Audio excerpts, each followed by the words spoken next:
कराची का पहला jet set कत्ल मुस्तफ़ा जैदी। कराची अक्टूबर 12, 1970। शहर में इलेक्शन की हवा चल रही थी। लोगों के दिल में उम्मीदें थीं, लेकिन केडीए स्कीम नंबर 1 के एक फ्लैट की दीवारें उस रात एक ऐसा राज छुपा रही थीं जो आज तक कोई हल नहीं कर सका। ये कहानी है पाकिस्तान के मशहूर शायर सैयद मुस्तफ़ा जैदी की, एक ऐसी जिंदगी की जो लज्जत और दर्द का संगम थी, और एक ऐसी मौत की जिसका जवाब आज भी किसी के पास नहीं। मुस्तफ़ा जैदी इलाहाबाद में पैदा हुआ था। सिर्फ 17 साल की उम्र में पहली शायरी की किताब छाप दी, फिर सिविल सर्विस पास की, इंग्लैंड गया ट्रेनिंग के लिए, पाकिस्तान के कई शहरों में डिप्यूटी कमिश्नर रहा। उसकी जिंदगी एक कामयाब इंसान की जिंदगी थी, लेकिन 1969 में सब कुछ टूट गया। जनरल याह्या खान ने एक झटके में 300 से ज्यादा सिविल सर्वेंट्स को नौकरी से निकाल दिया। मुस्तफ़ा जैदी उन्हीं में से एक था। नौकरी गई, बीवी एक जर्मन खातून वेरा जैदी बच्चों को लेकर जर्मनी चली गई और मुस्तफ़ा अकेला रह गया, कराची के एक फ्लैट में, टूटा हुआ,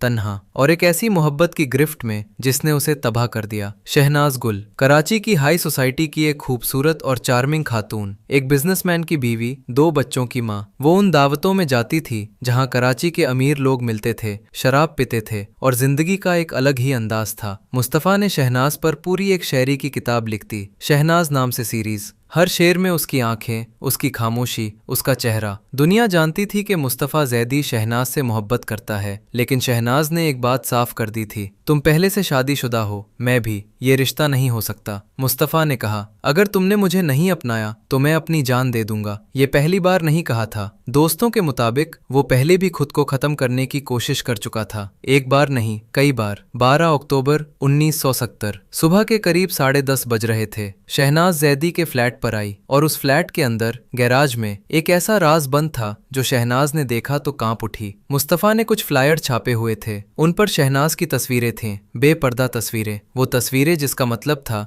कि वो उसे बर्बाद कर सकता था, उसकी इज्जत, उसकी जिंदगी, सब कुछ। आज की दुनिया में इसको कहते हैं रिवेंज पॉर्न। 1970 में इसके लिए कोई लफ्ज नहीं था, लेकिन इसका मतलब वही था। फिर क्या हुआ कोई नहीं जानता। अगली सुबह नेबर्स ने हलाचा मचाया, पुलिस आई, दरवाजा तोड़ा। एक कमरे में मुस्तफ़ा जैदी बिस्तर पर, नाक और मुंह से खून बह रहा था, हाथ में पुराना टेलीफोन का रिसीवर था, कॉर्ड बिस्तर पर और उसके जिस्म पर से गुजर रही थी। वो किसी को कॉल करने की कोशिश कर रहा था, किसे, ये आज तक पता नहीं चला। दूसरे कमरे में शहनाज गुल फाइश पर बेहोश पड़ी थी, बाल बिखरे हुए, चेहरा सूजन हुआ, एक कान की बली मिसिंग थी, वो बाद में बिस्तर की चादर में मिली। दोनों ने नींद की दवाइयां ली थीं। मुस्तफ़ा मर गया, शहनाज जिंदा रही। पाकिस्तान का मीडिया दीवाना हो गया। रिपोर्टर्स पुलिस की गाड़ी के पीछे भागने लगे। अखबार का पहला पेज, दूसरा पेज, सिर्फ यही कहानी। इंटरनेशनल मीडिया ने भी नजर डाली। एसोसिएटेड प्रेस ने इस केस को नाम दिया पाकिस्तान का पहला जेट सेट कत्ल। पुलिस इतनी परेशान हो गई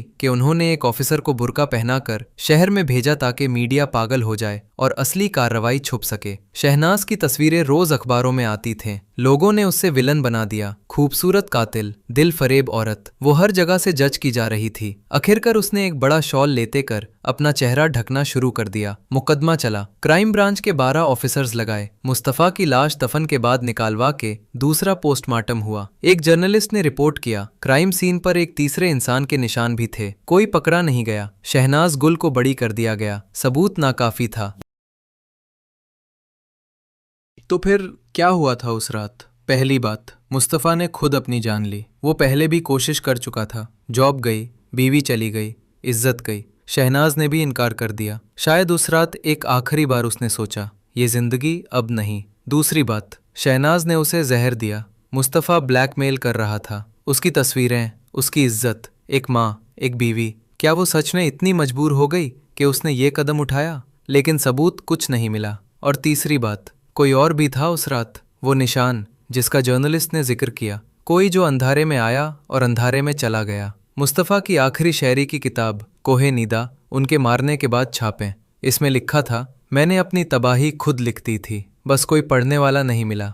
50 साल बाद 2022 में 2 जर्नलिस्ट, सबा इम्तियाज़ और टूबा मसूद, ने इस केस पर एक पॉडकास्ट बनाया, नोट्स ऑन अ स्कैंडल। उन्होंने कोर्ट रिकॉर्ड्स खदेने, पुलिस फाइल्स तलाश की, अखबारों के आर्काइव्स छाने, लेकिन केस आज भी अनसॉल्व्ड है। कराची के उस फ्लैट की दीवारें, केडीए स्कीम नंबर 1, अभी भी खामोश हैं। मुस्तफ़ा जैदी का कत्ल हुआ या खुदकुशी?